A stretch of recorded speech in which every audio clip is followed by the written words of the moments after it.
Okay, so reward is a complex area of HR. It's quite cerebral. It requires quite a lot of analysis.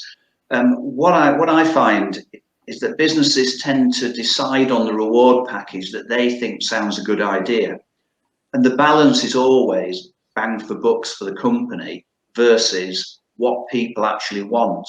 So I've witnessed some fantastic, very innovative reward schemes put in place with lots of little benefits. And then when you speak to the individuals on the receiving end, they don't want any of them. They sound great, sound quite sexy, but actually in reality, it's not what they're actually wanting. And it isn't just a case of people always wanting cash or people wanting other periphery benefits, like, for example, optical and dental benefits. What it's about is about lifestyle, and it's about people's age and their point they are in their life. So if you've got a very young workforce, and there's going to be quite a few, say a voucher scheme that gives them vouchers off certain high street restaurants, etc., that kind of thing, it's going to be quite useful to them. If you've got older people in the workforce, then obviously things like dental and optical is probably higher on their agenda. Then you've also got the issue about company cars. So someone in a very expensive part of their life may love the fact that they've got a company car, and that's another thing they don't have to worry about. Whereas there'd be somebody else who wants something a bit different, who doesn't want the faff of having a company vehicle, just wants an allowance to allow them to go off and do exactly what they want, whether they want a two-seater car or a coupe or something that's a little bit less company car-like, that they couldn't get through a company scheme, but from an allowance they could sort of please themselves. That's another example. Bonuses and commission are another key area that I've worked in. A lot of bonus schemes promise a lot but never deliver. They've got to be realistic. They've got to first of all work for the company in motivating the individuals, but also be affordable. You can promise people all sorts of additional monies, but it's got to be backed by an overarching requirement to make a profit and hit certain targets. So there's a balance to be had there. There's nothing worse than a bonus scheme that's launched every year that never pays out. But there's also nothing worse than a bonus scheme that actually always pays out and becomes just part of people's salaries. So there's no longer any sort of motivation for them to actually push a bit harder or do things in a certain way that will benefit the company when they're going to get it anyway.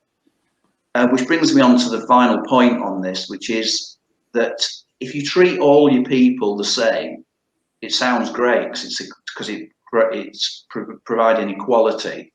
But the reality is everyone's different, and some people's contribution is far better than another. So I think there has to be a way of differentiating through your reward package to more thoroughly reward your best performers.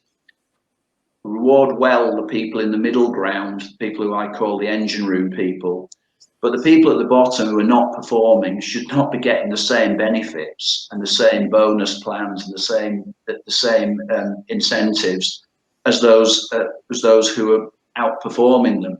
Or what will happen ultimately is you will lose your best performers, and your middle ground people will start to deteriorate in terms of what they provide.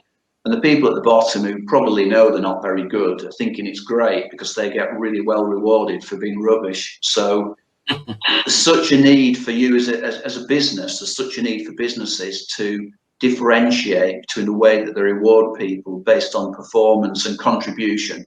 Because it's not just about someone being what used to be tweely called a high flyer.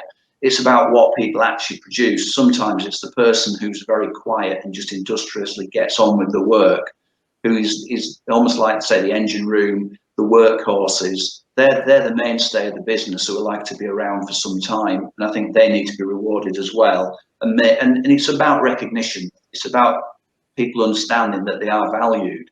You know, I've seen it before where an individual has been a really valued member of a team and eventually just gets up and leaves, goes to another job, and no one's ever told them that they're a valued member of the team. So a bit of a thank you and, you know, a proper feedback for that individual about how important they are to the business can go a long way to making them, one, a very loyal and engaged employee, but two, somebody who's going to stick around for years to come and continue to be a high performer.